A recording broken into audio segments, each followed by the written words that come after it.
Students, I welcome you all to my class. आज हम लोग क्लास 10 का एनसीईआरटी का एक्सरसाइज 1.2 डिस्कस करेंगे। ठीक है, तो एनसीईआरटी का 1.2 में जो इम्पोर्टेंट क्वेश्चंस है और जो समझना है आपको कि क्या पढ़ना है हम लोग वो डिस्कस करेंगे। जैसा कि आप टॉपिक पे देख रहे हो, फंडामेंटल थ्योरम ऑफ अरिथमेटिक से रिलेटेड ये हमारा एक्सरसाइज है और यहाँ हम पहले फंडामेंटल थ्योरम ऑफ अरिथमेटिक समझेंगे और फिर इस पर बेस्ड एनसीईआरटी के इंपॉर्टेंट क्वेश्चंस को डिस्कस करेंगे। तो कहता है कि every composite number can be expressed in the product of prime, यानी कि कोई भी कंपोजिट नंबर को हम क्या कर सकते हैं, एक्सप्रेस कर सकते हैं प्रोडक्ट्स ऑफ प्राइम में, और उसका जो फैक्टराइजेशन होगा वो यूनिक होगा apart from the order in which the prime factor occurs. तो ऑर्डर यानी कि 2 into 2 ये आ सकता है। ठीक है, 2 into 2 into 2 into 2 ये आ सकता है। ये ऑर्डर को छोड़ करके उसका जो प्राइम फैक्टराइजेशन होगा हर एक नंबर्स का वो क्या होगा, अपने आप में एक यूनिक प्राइम फैक्टर होगा। अब जैसे अगर हम 12 का प्राइम फैक्टर देख लो कि 12 का अगर हम प्राइम फैक्टराइजेशन करते हैं तो क्या होता है, 2 into 2 into 3। अब 12 के प्राइम फैक्टराइजेशन में हम 4 यहाँ पे अपनी मर्जी से नहीं लगा सकते। 12 का प्राइम फैक्टर यही होगा। ठीक है, इसके अलावा कोई प्राइम फैक्टराइजेशन 12 का 2 into 2 into 3 into 2 नहीं लिख सकते हैं हम। और ये प्राइम फैक्टर क्या होगा, 12 का यूनिक होगा, इसको आप बदल नहीं सकते हो। This is very unique. कोई भी कंपोजिट नंबर का प्राइम फैक्टर अपने आप में क्या होता है, यूनिक होता है। इसी कंसेप्ट का इस्तेमाल करते हुए हम लोग क्वेश्चन नंबर 1 डिस्कस करते हैं, एक्सरसाइज 1.2 का fundamental theorem of arithmetic.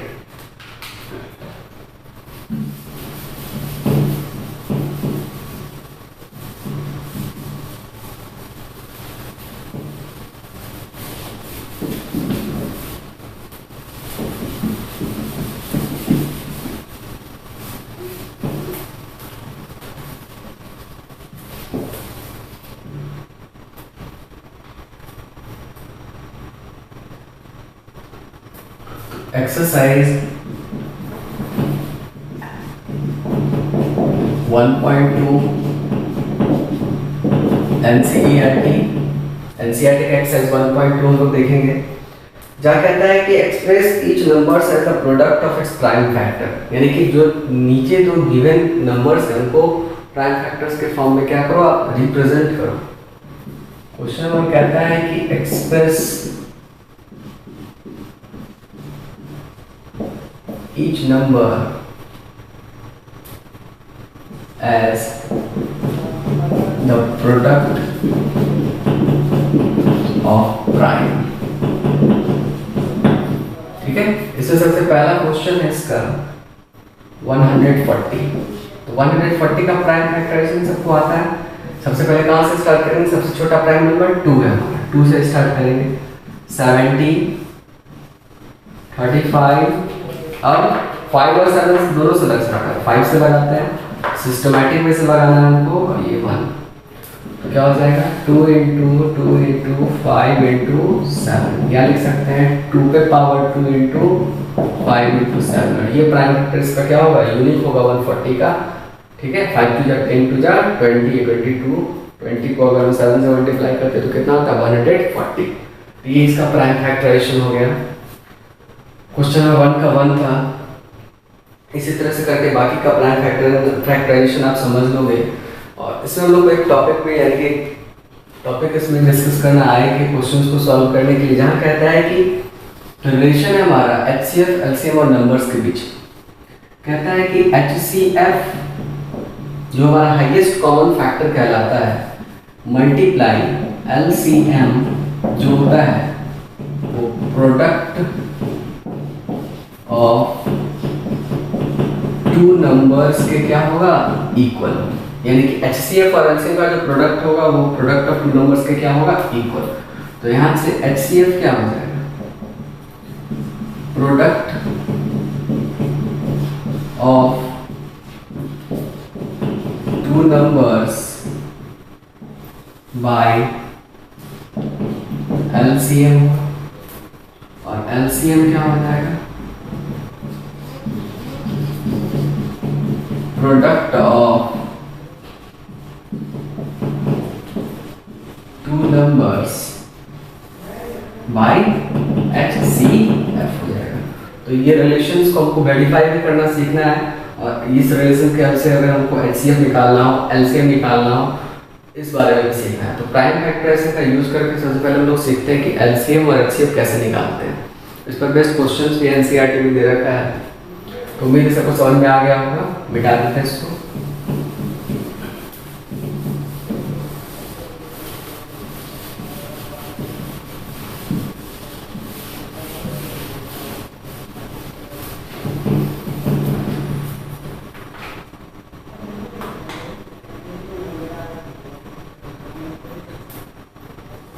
Question number 2 कहता है कि find the LCM and HCF of the following pairs of integers and verify the LCM and HCM is equal to product of two numbers. जैसे question number 2 का first कहता है कि आपको दे रखा है 26 एंड 91, 26 और 91 दे रखा है, तो इसका LCM में निकालना है, HCF में निकालना है, और इसके साथ हमको क्या करना है, product of two numbers is equal to LCM into HCF को वेरीफाई भी करना है। लेकिन किसका इस्तेमाल करना है, प्राइम फैक्टराइजेशन मेथड का इस्तेमाल करना है।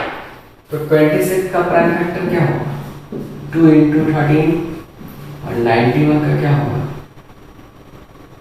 7 इंटू 13।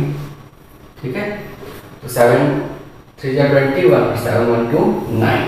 अगर हम इसकी HCF की बात करें तो HCF कहता है कि हाईएस्ट कॉमन फैक्टर, तो जो कॉमन आ रहा है उसमें जो हाईएस्ट फैक्टर होगा वही, तो कॉमन क्या आ रहा है, 13 आ रहा है, तो कोई कॉमन आ रहा नहीं, तो इसका HCF क्या हो जाएगा, 13। लेकिन अगर हम LCM की बात करेंगे कि LCM क्या होगा, ये कहता है लोएस्ट कॉमन मल्टीपल, यानी कि जो हमारा कॉमन आ रहा है उसके सबसे लोएस्ट टर्म, यानी कि जो कॉमन आ रहा है वो हमारा क्या है, 13 है, और उसके साथ साथ जो नंबर्स हमारे हैं उनका भी सबसे लोएस्ट टर्म, तो 2 में दोनों का सबसे लोएस्ट टर्म क्या है, 2 है, और 7 में सबसे लोएस्ट टर्म क्या है, दोनों में 7 है। तो दोनों में कॉमन हमारा नहीं दिख रहा, लेकिन फिर भी हम लोग क्या कर रहे हैं, जो सबसे लोएस्ट कॉमन टर्म है उन लोग को लिख रहे हैं। तो यहाँ 13 2 जा 26 इंटू 7, 7 6 जा 42, 2 कैरी 4, 7 2 जा 14, 7 6 जा 42, 2 कैरी 4, 7 2 जा 14 और 4 18, यानी कि 182 हमारा क्या हो गया, इसका LCM आ गया। अब हमको वेरीफाई करना है कि LCM और HCF का जो प्रोडक्ट होगा वो प्रोडक्ट ऑफ टू नंबर्स के क्या होगा, बोला अब बताओ, LCM इंटू HCF। अच्छा, LCM हमारा कितना है, 13 इंटू 2 इंटू 7 है कि 13 इंटू 2 इंटू 7।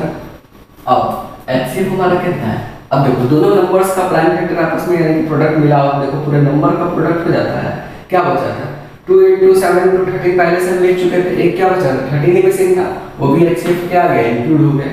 तो इसका जो प्रोडक्ट होगा वो हमारा क्या होगा, इसके इक्वल होगा, 13 2 हो गया 26, 13 से बचा कितना हो गया, 91 हो गया। तो ये क्या हो गया, हमारा इक्वल हो गया, जो कि 21 2 3 6 6 के क्या है, इक्वल है। तो यहाँ से हम कह सकते हैं कि ये हमारा 26 और ये हमारा कितना होगा, 91 होगा, इसको कैलकुलेट कर लेना। और LCM इंटू HCF हमारा हो गया 26 इंटू 91, और प्रोडक्ट ऑफ टू नंबर्स भी 26 इंटू 91 हो गया। तो ये हमारा एक्सरसाइज 1.2 का क्वेश्चन नंबर 2 था, जहाँ हम लोग इसको डिस्कस किए थे। अब जो इम्पोर्टेंट क्वेश्चन बच गया है, अब क्वेश्चन नंबर 3 हमारा इसी बेसिस पे है, प्राइम फैक्टराइजेशन के द्वारा हमको HCF और LCM निकालना है। हम लोग को देखना है जो इम्पोर्टेंट क्वेश्चन है, क्वेश्चन नंबर 5 है हमारा, हम लोग क्वेश्चन नंबर 5 देखेंगे।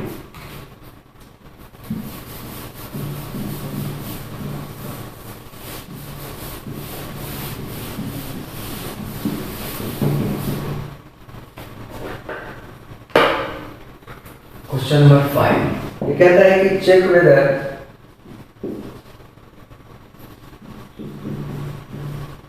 सिक्स पे power n can end with the digit 0 for any natural number n होता है कि 6 पे power n can and with the digit 0 for any natural number n। तो इस क्वेश्चन को हम लोग कॉन्ट्राडिक्ट मान करके अगर बनाते हैं तो होता है कि क्या 6 पे पावर n अगर हम कुछ भी रखे तो क्या वो उसका डिजिट कभी 0 से एंड करेगा, ठीक है।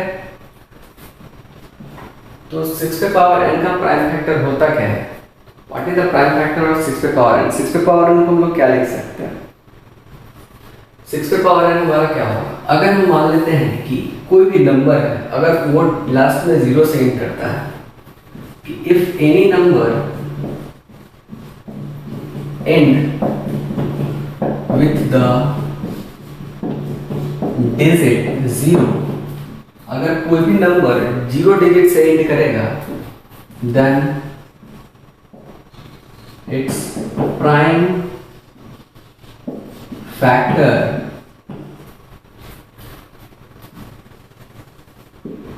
will be 2 पे पावर n into 5 पे पावर n। तो अगर वो 0 से एंड करा है तो ये होना ही होना होगा, कोई भी नंबर हो लेकिन 2 पे पावर n और 5 पे पावर n होगा ही होगा, क्योंकि अगर वो 0 से एंड करा तो उतना ही, जैसे 610, अब 610 है तो इसको लिख सकते हैं 61 into 10, तो 61 into 2 into 5 तो लिख ही सकते हैं ना। कोई भी नंबर अगर 0 से एंड होगा तो उसका फैक्टर 2 और 5 होगा ही होगा, ठीक है। 2 पे पावर n और 5 पे पावर n होगा ही होगा, ठीक है। तो now the prime factor of 6 is, क्या होगा प्राइम फैक्टर ऑफ 6, 2 into 3 या 6 पे पावर n का क्या होगा 2 into 3 पे पावर n। 6 पे पावर n का क्या होगा 2 into 3 पे पावर n। अगर ये 2 into 3 पे पावर n है and we know that every composite number has unique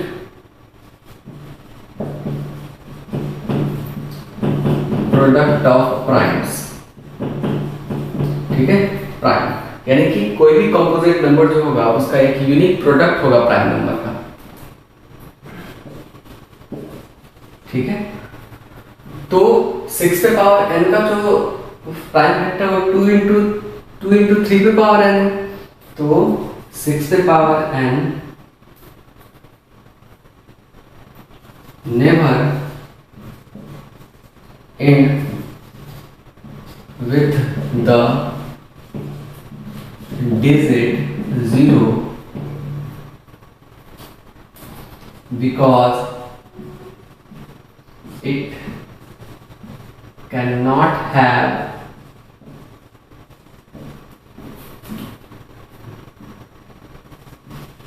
two and 5 as a prime factor. 2 और 5 उसका प्राइम फैक्टर है ही नहीं, 2 और 5 है ही नहीं तो क्या होगा, कभी एंड करेगा 0 के साथ, नहीं करेगा। तो हेंस 6 पे power n never and with the digit 0 for any natural number n।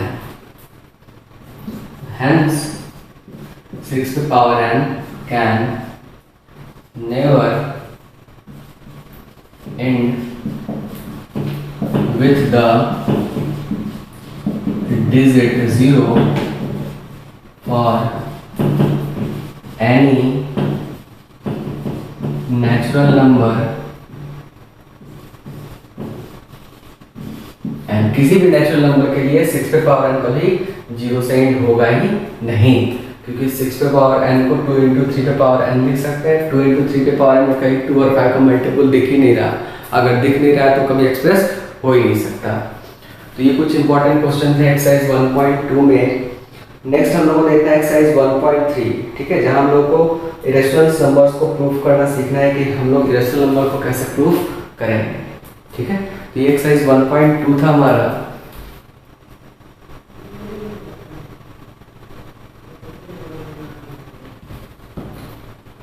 तो अब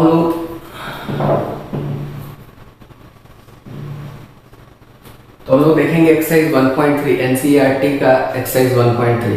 एक्सरसाइज 1.3 में कहता है कि आप इरेशनल नंबर्स को अलग अलग इरेशनल नंबर्स जो है आप उसको प्रूव करना है कि वो एक इरेशनल नंबर है।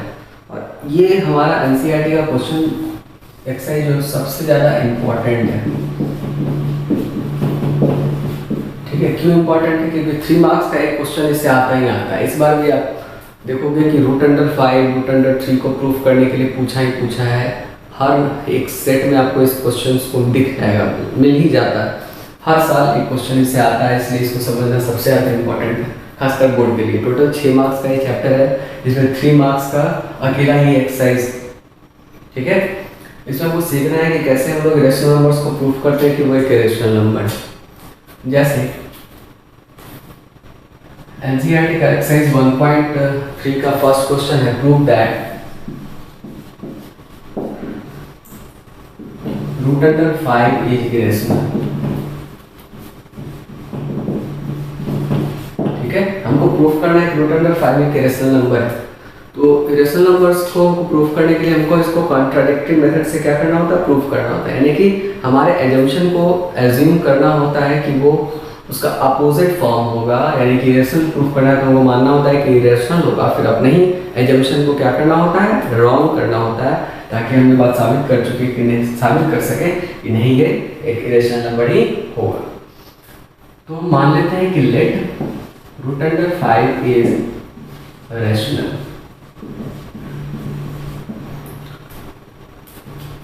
√5 रेशनल नंबर है, hence it can be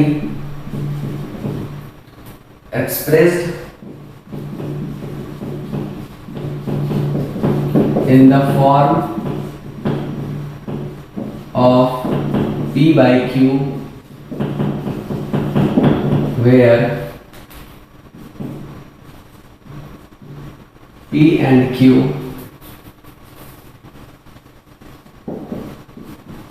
are integers and are co-prime। co-prime का मतलब हो गया कि ये सिंपलेस्ट फॉर्म में होगा। HCF क्या होगा? 1 होगा। ठीक है, यानी कि HCF 1 कहने का मतलब कि इसका कोई भी 1 के अलावा कोई फैक्टर होगा ही नहीं। या तो आप लिखो कि P और Q का सिर्फ 1 फैक्टर है, एक ही फैक्टर है जो कि 1 है, और नहीं तो वो लिखो कि वो को-प्राइम सबसे ज़्यादा शॉर्ट फॉर्म है लिखने। तो अगर ये रेशनल है तो √5 को हम P by Q लिख सकते हैं।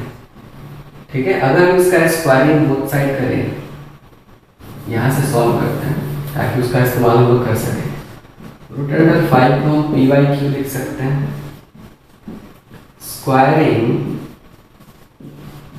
Both sides. अगर आप इसको स्क्वायर करो तो क्या बन जाएगा? 5 बन जाएगा, और यहाँ हो जाएगा P² by Q²। तो बताओ 5Q² इज इक्वल टू क्या हो जाएगा? P²। इसका क्या मतलब कि P² जो है वो 5 का मल्टीपल है। अगर ये 5 से कटेगा तो इसका स्क्वायर, किसी नंबर का स्क्वायर अगर किसी नंबर से कटता है तो वो खुद नंबर भी उससे कट जाता है। फॉर एग्जांपल समझना है यहाँ पे कि अगर 6 का स्क्वायर 2 से कटेगा तो 6 भी तो 2 से कटेगा। अगर 6 का स्क्वायर 2 से डिविजिबल होगा तो 6 भी तो 2 से डिविजिबल होगा। तो यही कर सकते हैं यहाँ पे कि तो यहाँ पे एक लाइन लिखना होता है कि5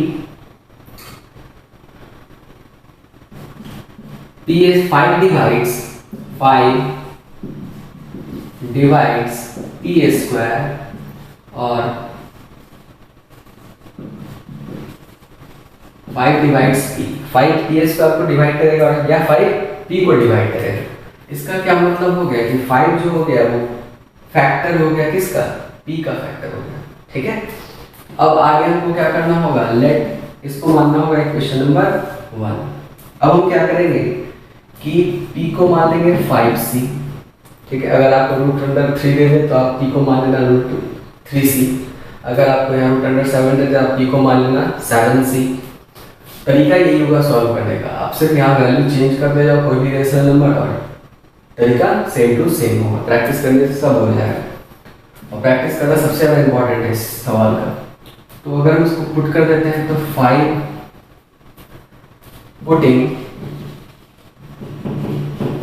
इट इन इक्वेशन 1, हम इसको इक्वेशन 1 में क्या कर देते हैं? पुट कर देते हैं। तो 5q square is equal to P square के जहाँ पे 5c स्क्वायर का होल स्क्वायर डालो तो 5q square is equal to 25c square हो जाएगा। तो 5q square is equal to यानी कि q square is equal to क्या हो जाएगा 5c स्क्वायर। अब यहाँ अगर q स्क्वायर 5 का मल्टीपल है तो q भी तो 5 का मल्टीपल होगा, इसका मतलब 5 डिवाइड्स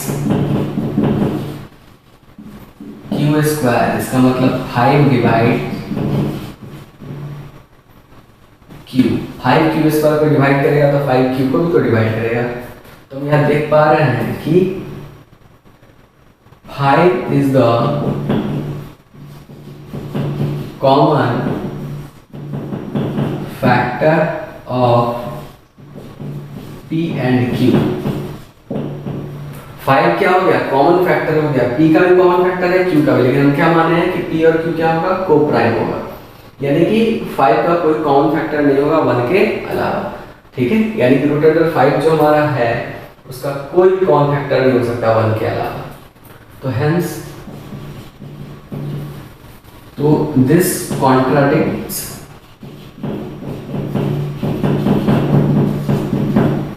द फैक्ट दैट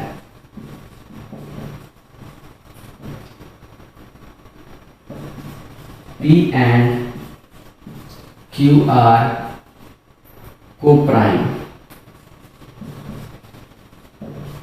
किस बात को कॉन्ट्राडिक्ट कर रहा है कि P और Q क्या होगा को प्राइम होगा और रैशनल। ठीक है, तो hence so our assumption is wrong। हमारा assumption क्या हो गया गलत हो गया। hence root under 5 is irrational, यानी कि जो हम माने थे कि वो एक रैशनल नंबर होगा वो हम क्या कर चुके हैं गलत साबित कर चुके हैं। और ये हम कह सकते हैं कि रूट अंडर 5 क्या होगा एक इरेशनल नंबर होगा। हम माने क्या थे कि वो एक रैशनल नंबर होगा। ये हमारा कह सकते हो कि एक टाइप 1 में है। ठीक है, टाइप अगर इसका बात करो कि टाइप 1 का सवाल है जहाँ पे root under 5 root under 7 root under 3 रहता है, रूट अंडर 13 हो, कोई भी प्राइम नंबर हो रूट में, तो उसको आप इसी तरीके से क्या कर सकते हो प्रूफ कर सकते हो। नेक्स्ट जो टाइप है हमारा, और ये एनसीईआरटी का क्वेश्चन भी है,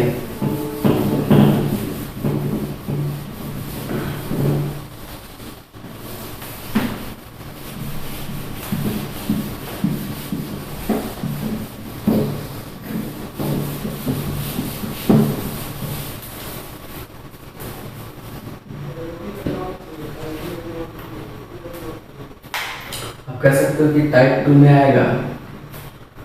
नेक्स्ट क्वेश्चन है prove that 3 plus root 2 root 5 is irrational. 3 plus 2 root 5 is irrational. Question number 2 है prove that 3 plus 2 root under 5 is irrational. ठीक है, सबको एक ही ढंग से सबको प्रूफ करना है। मान लेंगे कि late 3 plus 2 root under 5 is rational। 3 plus 2 root under 5 क्या होगा rational। It can be expressed in the form P by Q where P and Q are integer and are co-prime। ठीक है, P और Q इंटीजर तो होगा लेकिन साथ साथ क्या होगा वो co-prime भी होगा। अब बताओ 3 प्लस 2 रूट अंडर 5 को लिख सकते हो P by Q, लिख सकते हो कि नहीं लिख सकते हो, लिख सकते हो। अब इसमें क्या करना है कि आपको जितने भी नंबर्स हैं इरेशनल को छोड़ करके आप सभी को उधर ले जाओ। ठीक है, तो सबसे पहले 3 को ले जाते हैं, तो 2 root under 5 is equal to P by Q minus 3 हो जाएगा, यानी कि 2 root under 5 is equal to P minus 3Q by Q, ठीक है। तो रूट अंडर 5 क्या हो जाएगा, p minus 3q by 2q, ठीक है। क्या हो गया, 2q मल्टीप्लाई में था तो डिवाइड में चला जाएगा। अब बताओ p और q दोनों इंटीजर्स हैं, ठीक है, और जो 2q है वो 0 के इक्वल नहीं भी है। तो यहाँ एक इम्पॉर्टेंट बात और लिख दो कि q does not equal to 0, ठीक है।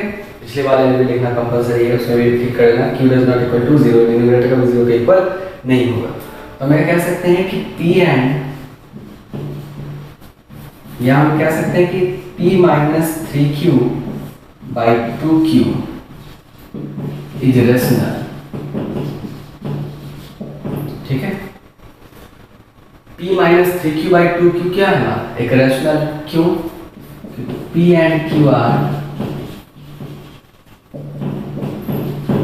Integers and q does not equal to 0, denominator 0 के इक्वल नहीं है, इसीलिए root under 5 is also rational.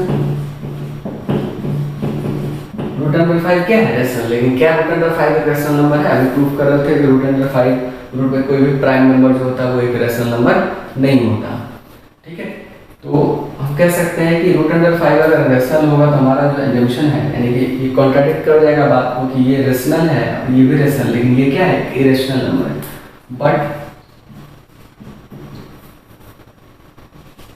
Root under 5 is irrational,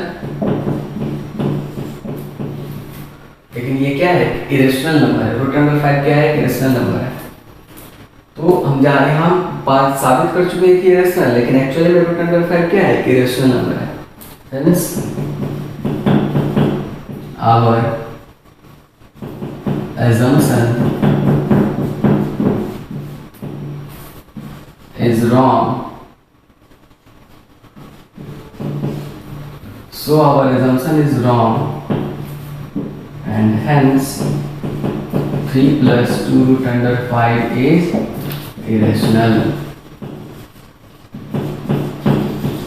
इस तरह के कोई भी क्वेश्चन अगर आपको रहे 3 minus 2 root under 5, 3 plus 2 root under 5, 5 plus 3 root under 3, तो जितने भी क्वेश्चंस इस तरह के होंगे सारे क्वेश्चंस को हम लोग ऐसे ही क्लियर करेंगे, ठीक है। लिखने का तरीका बिल्कुल सेम होगा और ऐसे ही हम लोग सॉल्व करेंगे तो हम लोग को फुल मार्क्स आसानी से आ जाएगा। नेक्स्ट क्वेश्चन हम लोग देखेंगे वो हमारा नेक्स्ट टाइप का होगा, टाइप 3 क्वेश्चन नंबर है। क्वेश्चन नंबर 3 का 3 क्वेश्चन में से किसी एक क्वेश्चन को हम लोग डिस्कस करेंगे।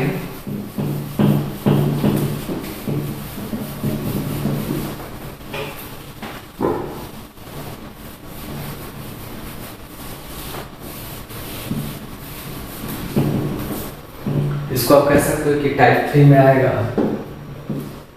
क्वेश्चन नंबर 3 का 1 हम लोग डिस्कस करेंगे या 2 डिस्कस करते हैं। Prove that 7 root under 5 is irrational। हमको प्रूफ करना है कि 7 root under 5 क्या होगा, एक इरेशनल नंबर है। फिर वही कहानी, let 7 root under 5 is rational, it can be expressed in the form p by q where p and q are integer and q does not equal to 0। तो 7 root under 5 को क्या लिख सकते हो, p by q लिख सकते हो। तो root under 5 को क्या लिख सकते हैं, p by 7q लिख सकते हैं कि नहीं लिख सकते हैं। अब देखो तो p by 7q is rational। p by 7q क्या होगा, एक रेशनल नंबर है। p by 7q क्या होगा, रेशनल नंबर है। अगर ये रेशनल है, क्यों रेशनल है, क्योंकि p and q are integer, क्योंकि p और q क्या हमारा इंटीजर है, ठीक है, and q does not equal to 0। इसीलिए root under 5 is also rational. Root under 5 क्या है? एक रेशनल नंबर होगा, लेकिन but root under 5 is irrational.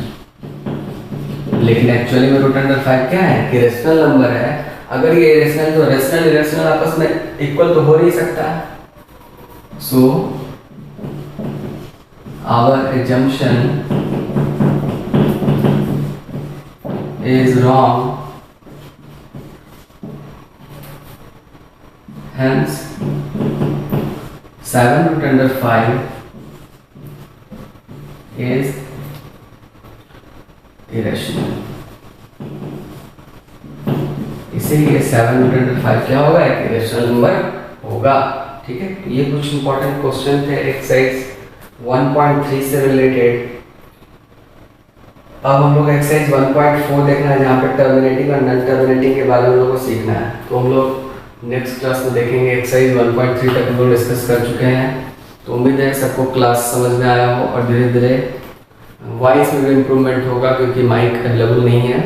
तो जिसको दिक्कत हो रहा है उसका प्रॉब्लम जल्दी सॉल्व हो जाएगा लॉकडाउन के बाद। और ऑर्डर कर चुका है तो आने में थोड़ा समय लगेगा, क्योंकि लॉकडाउन जब तक है तो माइक ऐप की अवेलेबिलिटी तो होगी नहीं। उम्मीद है सबको सवाल समझ में आ रहा होगा। जो भी क्वेश्चंस होंगे वो आप कमेंट में लिख सकते हैं कि एनसीईआरटी के किस क्वेश्चंस में आपको कौन सा क्वेश्चन में प्रॉब्लम है। तो हम लोग उसका वीडियो बना करके डाउट एक क्लास रखेंगे, जहाँ पे जितने भी स्टूडेंट्स जो क्वेश्चन पूछ रहे हैं उन सारे का उस डाउट वीडियो बना करके उस सारे डाउट्स को क्या कर देंगे? क्लियर कर देंगे। तो ज़्यादा से ज़्यादा जो मेरे स्टूडेंट्स इस वीडियो को देख रहे हैं वो ज़्यादा से ज़्यादा अपने फ्रेंड्स में शेयर करेंगे इस वीडियो को। ठीक है, और अगर आपको अच्छा लगा हो तो उसको ज़्यादा से ज़्यादा शेयर करो। ठीक है, शेयर करना सबसे ज़्यादा इंपॉर्टेंट है, और कमेंट और लाइक करना भी सबसे ज़्यादा इंपॉर्टेंट है। सिर्फ देख के छोड़ना नहीं, और वीडियो पूरा देखना, तब जाकर समझ में आएगा। ठीक है, धन्यवाद।